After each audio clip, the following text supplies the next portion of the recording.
best candidates are not on job boards. They're already working, they're successful, and they aren't looking for you. So how do you find them? Hello leaders, Michael here. Welcome back to part 2 of our masterclass on the 5 steps to hiring right, featuring Michael Bailey. In part 1, we built the foundation with the scorecard. Now, in part 2, we're getting into the trenches, sourcing and interviewing. Most leaders get this wrong. They post a generic ad and pray for a superstar. In this episode, we're going to teach you how to build a virtual bench so you never start from zero. We also share a creative strategy Michael used to hire entrepreneurial CPAs that was so effective it was featured in the book Scaling Up. Then we dive into the centerpiece of the entire system, the chronological interview. This is a specific deep dive format that takes 2 to 3 hours. It uses psychology, like the threat of reference check, to cut through the rehearsed answers and get to the absolute truth. And a quick reminder that all the interview templates and question guides we mentioned in here are available for you inside the Growth Leaders Collective. Let's get into part 2. Welcome to Leadership Mindset 2.0. Practical neuroscience and psychology to transform you from a tactical doer into a strategic leader. Here is your host, former social entrepreneur of the year and coach to some of the world's top executives, R. Michael Anderson. We know a lot of people use recruiters more and more, seems like every day. But the thing is, the recruiters are often fishing in the same pond. All of them, and they're just recycling people. So Mike's got some great ways to really source people around this. Yeah, I guess the most important thing is to try to avoid this whole step. I mean, as funny as it is, A players, as we were talking about earlier, they're not always actively looking for a job, and so they're not always out there, but they are doing stuff. They are out there listening. For example, you might notice a company you really like, and so you're kind of attracted to them, you follow them, whatever, but they're out there, but they're not always on the job boards. So the job boards can be, like you say, it can be recycled things. It could be dead applicants. It could be a lot of B players out there that you got to weed through, and it just creates all this noise. So I guess the key thing is, since they're not actively looking for a job, you got to always be on the lookout. And there's a phrase I call the virtual bench, which is you need to be kind of, especially for certain roles, you need to be always on the constant lookout, whether it's at a trade show or at a business contact or even at a dinner party or at a basketball tournament. Whatever it is, you're always looking and saying, okay, that person's really good. Let's keep in touch. And you build this virtual bench of and you can even tell people next time I need an FD, you're going to be my man because you've met them, You put them on the bench. And then I guess the thing is your virtual bench was kind of like a list, I guess, that you need to manage. But it needs to be active. Like every week you should be, or every month at least at a minimum, you should be doing something to kind of either add to it, keep it warm. And what I mean by that is reaching out to somebody. It only takes a few little notes like, hey, Mike, how are you? How's basketball going? I'm still hoping to get you on our bus one day soon. Keep in touch. And people love that. They love to be reached out to. And especially, this is everybody, especially CEOs and owners, because it's so hard to find top level talent at the executive level. It's when I would go to trade shows are the best place. I would make a joke, just like Michael said, is like, hey, we might not be as big enough for you yet, but when we are, you're my first call. Make them feel special. But always be warming them up, or you say, hey, I know you're satisfied now. If you ever have any issues, give me a call. As soon as you think you're not going to be happy at your current job, I totally respect that you are, but hey, I'd love to talk to you. It's just that I've gotten some of my best people by just having those conversations a couple times. And I think that, I mentioned that phrase, the paradox of application, which is, what you should do, but you don't actually do it. This is one of them where don't fall into that trap. This is something that you should do. And for lots of people, it can be quite a fun part of the job of networking and building relationships, and people will know people and things like that. So make sure you do it, make it a priority. And then I guess the other bit just about the A players is referrals are the number one thing. And somebody mentioned it earlier on the call, but referrals are the number one. And that can be through your network, professional network. That can be through your employees, but referrals are the best source because they know you and they know your company and they're coming through a friend and they wouldn't recommend them if they didn't think they might be a good fit somehow. So referrals are number one for sure. And I would say a couple things. First of all, if you don't have a good employee referral scheme in your company, you're really missing a trick. So you should have a referral scheme. If any employee refers an employee and they get hired, they get a nice chunk of money, whatever you define that is. And when we did it at one of my clients, we said, okay, on day one, you get 50% of that. 3 months later, you get the other 25%. And then 9 months later, you get the other 15%. So you can set it up that way. So it's, quite cost effective. But if you don't have that, get that in place because that is just a winner, especially if you have lots of employees. The other thing is just on your own website, you can just have if you're interested in working for us kind of button, just click here. Maybe an application form pops up, maybe not. But that's another way because people might find you. Like they might say, oh, I really like your brand. And you reach out to them. And then all of a sudden you say, yes, I capture you. And then I'll touch base with you, keep you on my list. So referrals are good. Join us sections on your website and things like that. Even when you're not looking for jobs, really important. And I guess that gets to the third point. So if you don't have anything, then you got to go fishing, as we were saying earlier. So you need good bait, which is a good job advert, which is kind of based on your scorecard. So turn that into something really compelling. But that's your bait. So your bait is going to kind of be that job description. And then you got to find the right ponds or river to go fishing in. And they're all going to be different for different jobs and different roles. But I guess the main thing, there could be things like just the recruitment agencies, for example, business contacts, Facebook, LinkedIn, trade shows, organizations, employees, friends. Loose connections are always good. And I guess I would just encourage everybody to think outside the box, like just try stuff. Just try different things and see if it works. And then you might find a little source of like your people there, your tribe. What you did, Mike, you did a real unique job at yeah, I did. place. I did. Yeah, there was one that Mike's referring to when I was at Mom's, when I left. I was hiring my replacement, but I did a job advert, and the hook, because we were organic food company, the hook was, we were looking for CPAs, but not the boring type. And so we would just say, look, we're looking for A players with something special. If you can say yes to a list of questions, we had like 10 questions, but things were like, if you're an entrepreneurial spirit trapped in a CPA body, this could be for you. If you want to come to work in jeans, and this was back in 2007, so casualness wasn't everything it was today. Do you want to make a difference in the world? Would you rather work for David or Goliath? We put stuff in there like that, and people, kind of like me, I guess, I love those things, and that's how we came up with it. But anyway, that job advert was really successful, and it got put into a book about scaling up, which I'm very proud that it's in there. But as Mike knows, I didn't put my name. I didn't get credit for it, just the company, but that's fine. But anyway, I always have the book if anybody actually wants to see it. Yeah. So anyway, just think outside the box, try different things, and just, but the most important thing is not to go there in the first place. So to get your virtual bench going, and a good culture, a really good culture will cultivate, it's kind of like the circle, like a good company is great. And then if you can create a good culture, you'll have a good pipeline, and it's just a virtuous circle that works, and you just got to build it over time. And then I guess the last thing, about gatekeeper filters is generally you're going to get hopefully you're going to get tons of CVs. And I think it was Mike Miller maybe said it earlier. A lot of them are just kind of crap.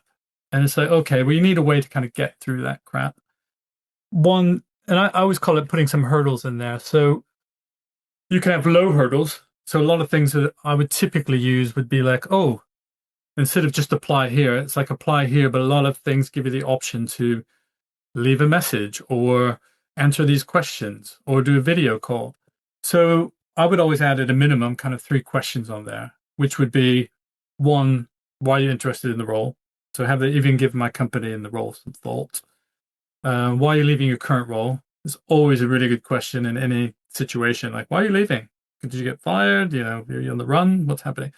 And then 3, what are your salary expectations? Because a lot of people don't put that in the job advert.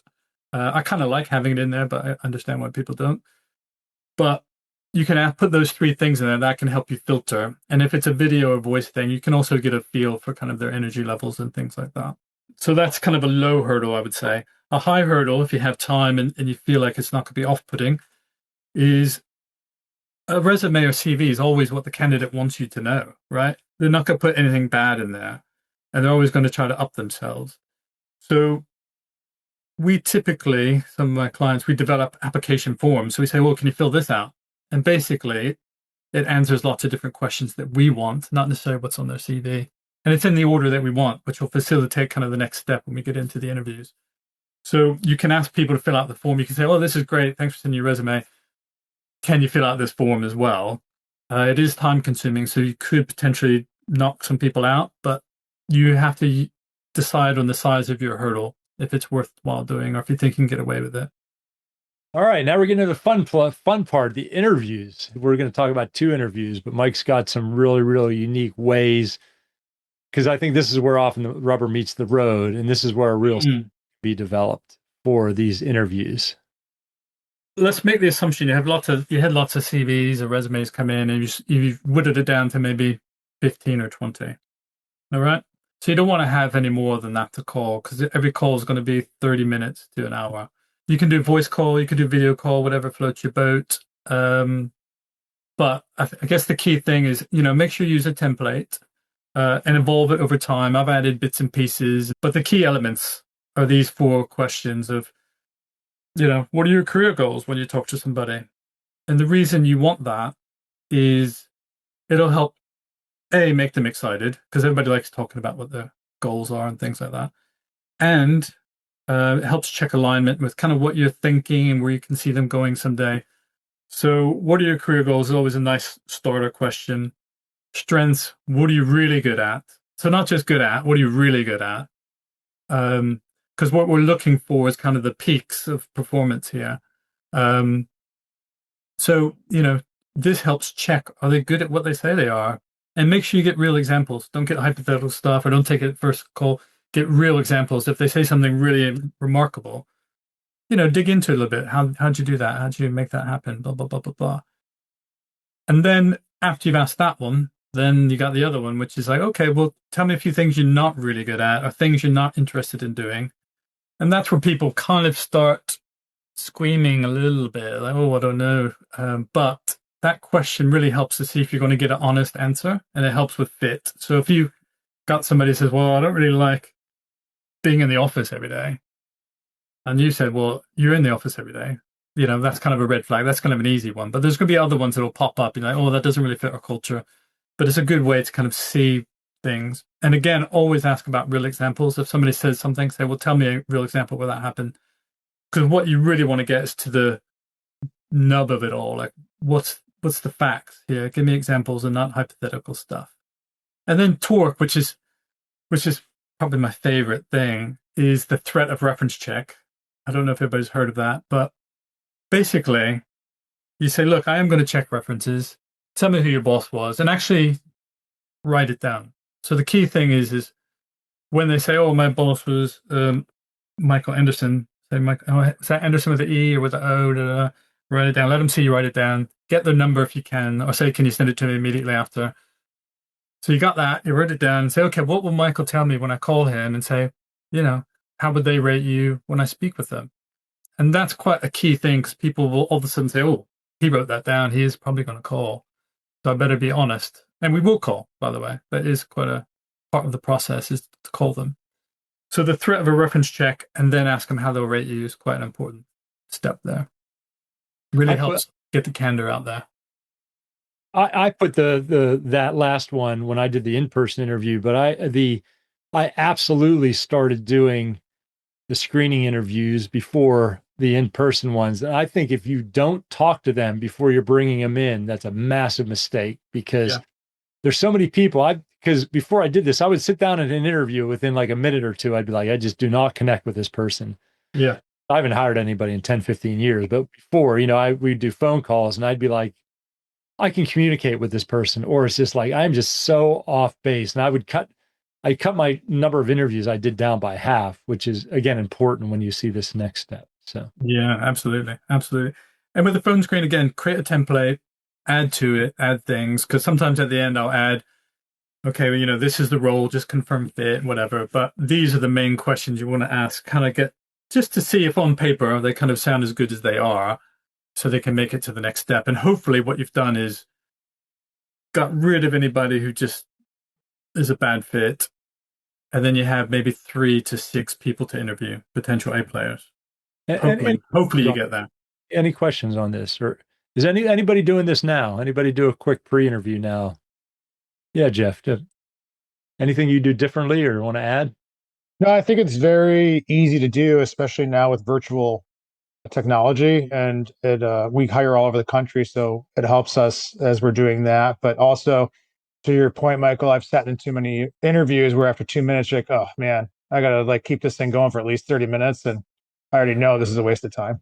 Good. Cool, because we're going to talk about the big one, the in-person interview. Yeah, go ahead, Mike. This is my favorite one, by the way. I really love these, even though they are kind of an endurance test for everybody. So the in-person and deep, I guess, first of all, there's a few kind of HR kind of facts or theory. I guess it's facts. But one is, and remember this because it's quite important, past performance is the best predictor of future performance. So remember that. So future, like what somebody says they're going to do next, is not really relevant. What you've done recently will really determine how you're going to do the next job, because most people kind of do the same thing but try to do a little bit better. So keep that in mind, because the whole interview is built around that premise of like past performance is the best predictor of future behavior. The other thing is chronologically, a lot of people interviews, I don't know what you've seen, but I've seen lots of people that interview the job before this, and then if they have time, they do one before that. They still have time, they might do the one 3 years ago, or 3 jobs ago, rather. So chronological is the best because it identifies patterns. It'll show you like why you took the job, what you did well, what didn't go well. It'll show patterns of success, and you really get the full story of somebody. If you jump around the CV or resume, you don't get the same patterns. So chronological is a top tip there. And then, most people, let's just say most things are average. What you're really looking for is the highs and lows. So if somebody says, I did something really good, that's the good stuff. Like, what did you do? And if somebody says, oh, that didn't go so well, dig into that, because what happened there? Because the highs and lows are really like informing to how they react in certain things and how they overachieve and the will to succeed and things like that. So probe into the highs and lows. And then the other thing is, if you come up with some negatives and positives, the negatives always weigh them more because they're more like likely to kind of destroy your culture than if somebody is not as positive as they said they were. So they always say weigh negatives more than positives, and certainly look out for any red flags when you're in it. So anyway, so that's just kind of some of the things to keep in mind. But the format, it's usually 1.5 hours to 3 hours, and some could be longer if you actually wanted to. But I would say adjust these for the different roles that you have and different levels. So if somebody's coming in at my hospitality group, if they're coming in as a KP, which is like a dishwasher person, they're not going to spend an hour and a half for that role. Get it. But if you're getting a CFO or MD or CEO, yeah, you're going to want to spend like 3 hours, maybe more if they have really long history. Definitely take breaks throughout. So there's nothing wrong with that. It's not like endurance and, we're not going to not water and feed you. And you can condense it, for part-time and low risk roles. So yeah, so just adapt it. But this is just kind of a gauge of kind of how long you should be spending. So I would almost say mandatorily 2 people, but it's not always possible in small companies. I get that. But ideally you want 2, because one is going to do the interviews, keep the rapport going, keep the flow going, really connect with the candidate, not worry about writing everything down and looking up and writing things down. The second interview is going to take notes. They're going to catch if you missed an opportunity to probe into something, because they're kind of there just listening, and they can kind of be, if you miss something, kind of, oh, you said it didn't go so well. What did you mean by that? So if you miss something, they can jump in. And then always after the fact, when you kind of debrief, 2 sets of eyes or 2 brains are better than 1. So tandem is really important for this interview, because it just helps with the amount of information, because you're going to be writing it down so you could compare people and have it with you. And this information will also be helpful down the road when you do the offer and things like that. You'll know what really resonates with an employee, because you're like, oh, they're not in it for the money. They're in it because they like my purpose, or they like my benefits, or they like the fact they're going to learn to have a certain certification in something. So this really helps because you can tailor your offer to some of the points that really resonate with them. And then I guess the last bit, so chronological is key. Again, it's better identifying patterns. The job history, I would say go far as back as you can with the time you have. Ideally, at least 4 jobs.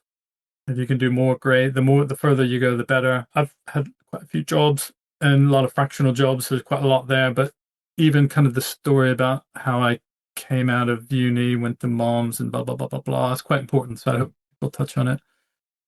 And then asking the right questions, and then competencies, which we'll talk about. Typical timeline. This is if assuming a 2-hour slot, you'd want a few minutes of kind of chit chat, buy-in, welcoming, making sure everybody's comfortable. Then you go through the work history and it's the same questions. Then you leave room for the candidate, and I'll come back to this in a second.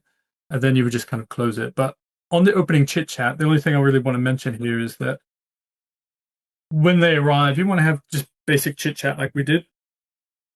You want to make sure it's a comfortable setting because we're going to be there for 3 hours. So make sure the chairs and, one of my clients has like a lot of used furniture and the chairs are always very uncomfortable. So for 3 hours, it's really difficult. So make sure you have comfortable place, have water, leave out some pens and paper for them if they didn't bring something. Just make sure it's comfortable. And then the key thing is kind of to tell them what to expect so that they can buy into the whole process. So you say, look, it's going to be about a 3-hour interview. There's, you should have already told them in the phone screen, by the way, kind of in next steps. Like you're going to come in, it's going to be a 3-hour interview. Now you can say, look, here's what we're going to do. We're going to go through your last 5 jobs. I'm going to ask you these questions, which we'll talk about in a minute. These 5 questions for every job to help with time. Let's stay focused and just kind of answer as quickly as we can. There's going to be plenty of time at the end. You can ask me anything you want. I'll be totally transparent. And if you need a break, just ask. If you need anything, just ask. It's not, an endurance thing. And then you say, does that work for you? And hopefully they say yes. If they say no, I've never had anyone say no, so I'm not sure what would happen. But they'll say, yeah, that's fine. And then you say, great, let's go. And then you can get into the thing. But getting that buy-in at the beginning and kind of showing your cards. Like, look, I'm just going to ask you these 5 questions.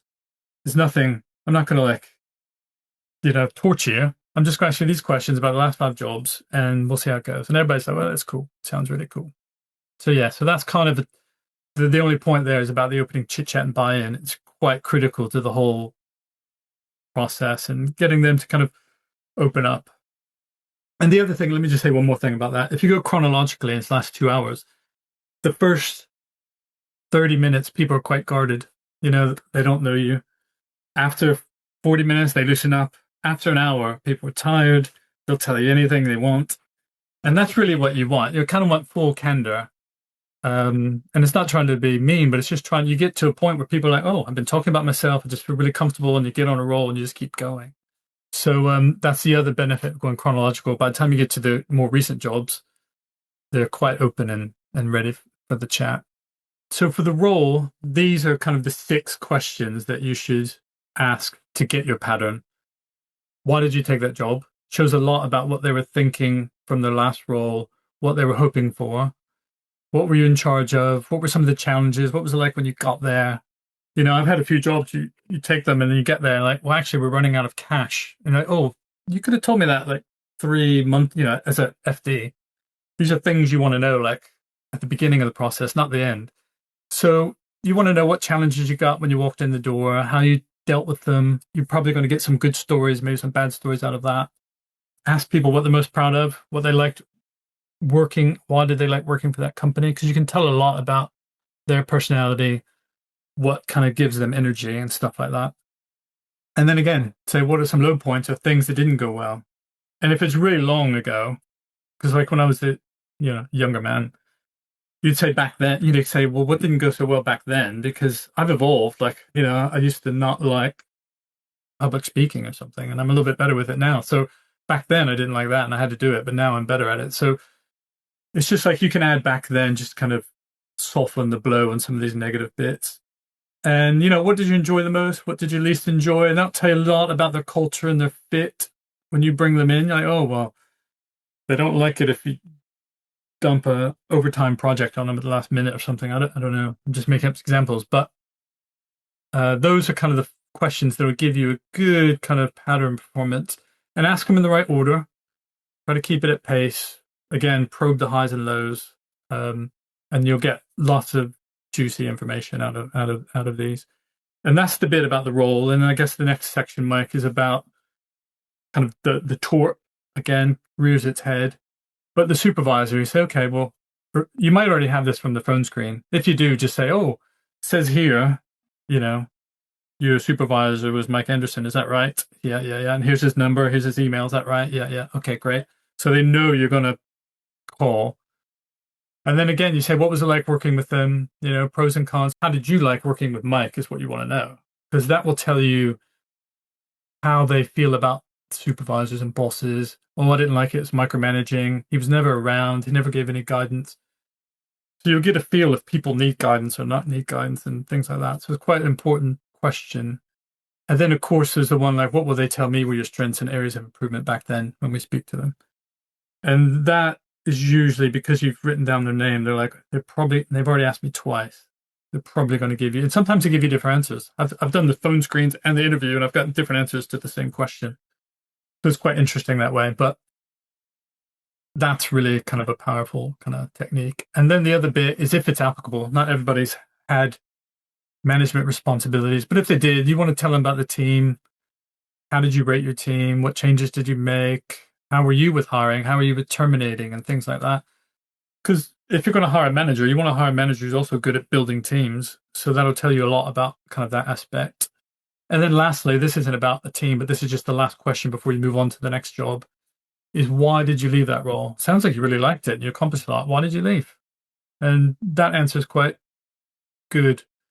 If you could only ask one question of any interview, that's probably the one I would ask, is like, why are you leaving this job? Just see what they say. But we're not only going to ask one, we're going to ask all these questions. But if you do this for the last 4 or 5 jobs and you dig into the highs and lows, you're going to get some good information. Plus, you can use a few other little tricks and techniques. So Mike will probably tell you I asked plenty of questions. He'll know that from my accelerator class. I see Steve laughing. So it's fair. So as you come out of the phone screen, right, and you're like, okay, I want to bring this person on site. You reach out to them, or your whoever is doing that for you reaches out to them and say, and you give them this list of 10 questions and say, I'm going to ask you about these. This is what I want to know. And it gives them time to prepare. And I think if you did that right, it adds to the flow of the interview, because now we're not just winging it, right? We've got a very structured process here, and I'm going to do this for your first job, and I'm going to do this for your 5th job. Yeah. And that's what we're going to spend the first 75 minutes of the interview doing. Yeah. I think, yeah, you can. I think because usually the application form, when I said some people use a high hurdle of an application form, it's kind of that. It's kind of like, well, put the supervisor's name down, tell me what you did, list some of your accomplishments. I wouldn't put them all down verbatim, because you want some of it to be kind of happen at the moment. But I would put enough down that in the interview, you'll have enough in front of you that you can say, so you said this was a chat, this was good. Or you can say, what were some of the things that went well? And they'll list some things, and maybe they list something that wasn't on the thing they wrote in. You can say, oh, you didn't mention this. Tell me about that again. And so it is good to get that information ahead of time, especially all the timelines and job adverts and roles and stuff. I wouldn't probably ask the nuance of all these questions, like trying to dig into low points and things like that. But I would try to get, if you can get most of it through ahead of time, I think it's good. Certainly, before you invite them in, tell them how long it's going to take. You can tell them the questions if you like. And then the other bit is just make sure before they start the interview that they know that there's no kind of crazy, like none of these questions are crazy. I think it's up to us as they talk about that, right? What we're going to do then is when they tell us that, we want to then do the probing question, right? But it tells them, and it does give them structure about this is what to expect. Yeah, absolutely. And that just helps calm everybody's nerves and things like that. So fair enough. Thanks. Yeah. And also, Mike, it's a way that you can maybe streamline the time. Like, maybe if it was a 3-hour interview, it could be 2 hours, because you can condense some of the questions that you're asking. All right, ninja tactics, Mike. Show us some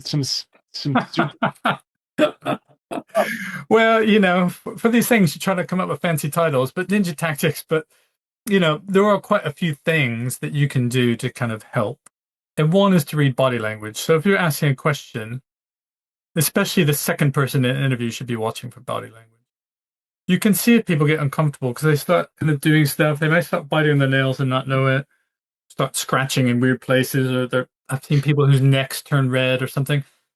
So just watch body language, especially around certain questions. So if you ask a question and there's kind of that pause and the arms are folded, you know, there's books on it if you want, but I don't think you have to read them. But just be cognizant if you see a shift, if you see a noticeable shift in body language because you're talking about a certain topic, or maybe you come onto a job that they don't like, all of a sudden start shifting because they're like, oh, this one's coming up, I got to deal with it. So just watch the body language. And if you really want to get into it and be nerdy about it, there are lots of books on it, which is fascinating. But just look for changes in the body. And it'll help you say, oh, I need to hone in there because something's happening. Maybe I need to dig a little bit deeper. Truth serums, yeah.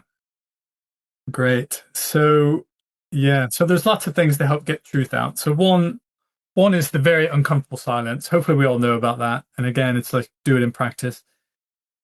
It's if something comes up and you say, well, so why did you leave that job? And somebody says, well, you know, I just felt it was time to leave. Just don't say anything else. Just let it sit there. And, you know, whatever. And then just wait it out. Then they'll throw in something else because it's really uncomfortable. It's time to leave because, I don't know, you know, I was tired of working there. You know, something will come out. So just be patient, let it breathe. Something will come out of that. So use uncomfortable silence in those times. Don't fill it yourself. You'll know it when you're there. You'll know like, oh, I should just jump in and say, it's okay. You know, don't worry. Whenever you have those things, you feel like you have to jump in, just don't for a little while. Just see what happens. Something usually good happens from that. And then the other one is, so peel the onion, I call it. But basically, if you do touch on something, uncover it. You know, keep peeling back until you get to the root of it. Say, oh, somebody says, oh, I increased sales by 50%. How'd you do that?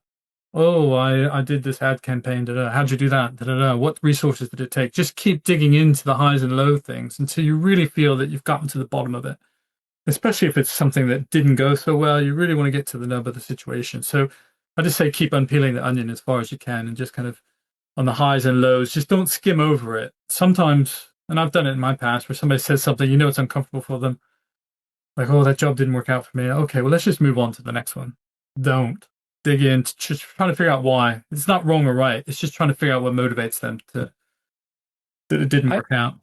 I think this is important on positive things too. Yeah, absolutely.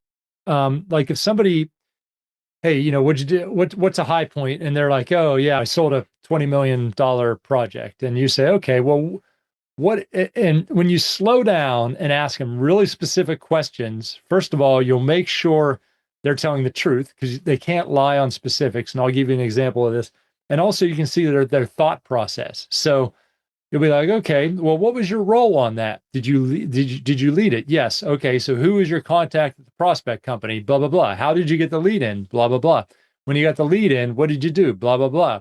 And literally spend 5 or 10 minutes on this prospect, because if it was somebody else's deal and they're sort of taking credit for it, that's going to come out when you ask all, because you can't keep lying on all these really specific detailed questions.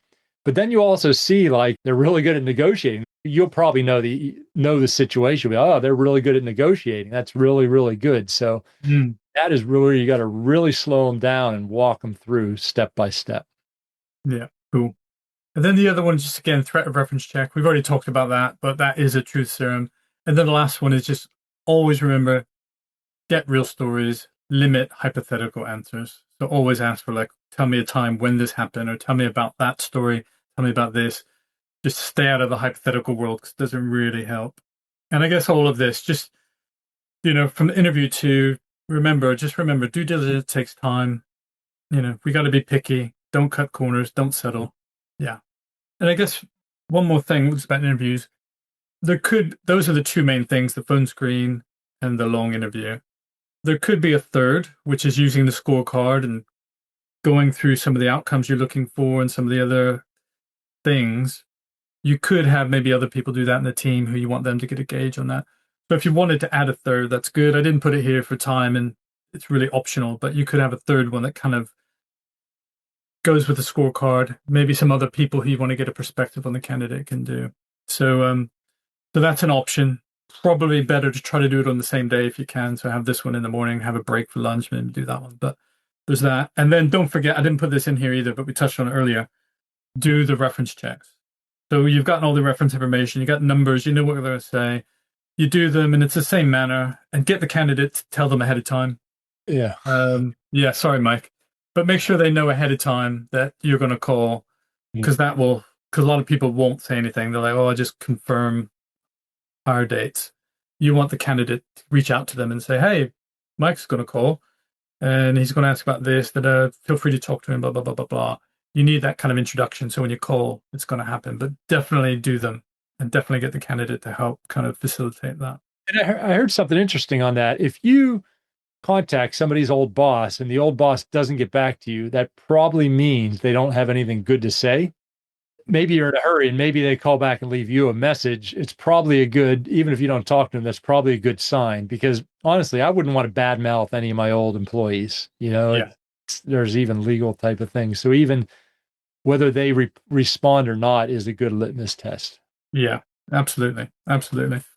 And I guess the other thing is remember, speed kills. We got our timeline. So don't waste time. Don't over deliberate. If you don't know by the time you've done a 3-hour interview and all the other phone screens and all the other stuff we've done, and you've done the scorecard, if you don't know by then, it probably means it's not the right one, but be quick about it. Don't lose time here. And then go back to the original formula, which is the scorecard. Know what you want, know what you're looking for. Make sure you compare it against that. Don't just not use that document. You spent a lot of time investing in the scorecard and what you're looking for. Mark asked a good question. What about dealing with references from large companies? Yeah, Mark, I've run into that too, where sometimes larger companies don't want to. That's like a policy where they won't actually say anything, and you just do your best with that. It's really all you can do.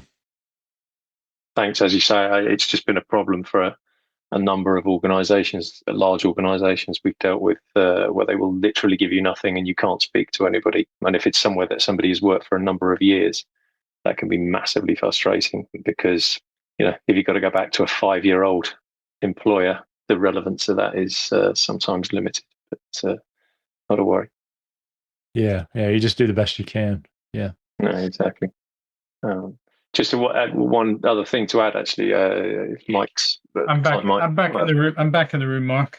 Oh, good. I was just going to add something that we find useful. It depends on the level of position that you're hiring for, and it's mainly I'm talking about customer-facing people at a kind of lower level or mid-lower level. But one of the things we've built into our interview process is a skills test at the end of the interview, assuming that the person has kind of jumped over the necessary hurdles that we feel are appropriate. The last half hour of having them, we set them a set of 5 scenarios, customer scenarios in this instance, and give them half an hour to go away and prep, think about what their responses are, and give us their responses.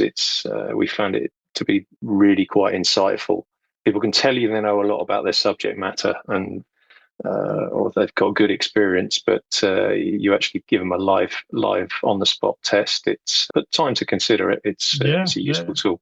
Absolutely, and especially the more, customer facing, and with wine and stuff, it's quite more specific. And also other technical jobs, you might want to make sure they know how to do things, especially like computer programming or somebody who needs to use Excel all the time. So that's good. Thanks.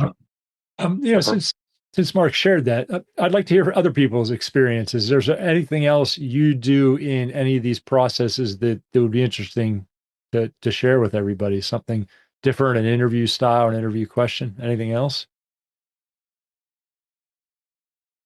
Yeah, Edward.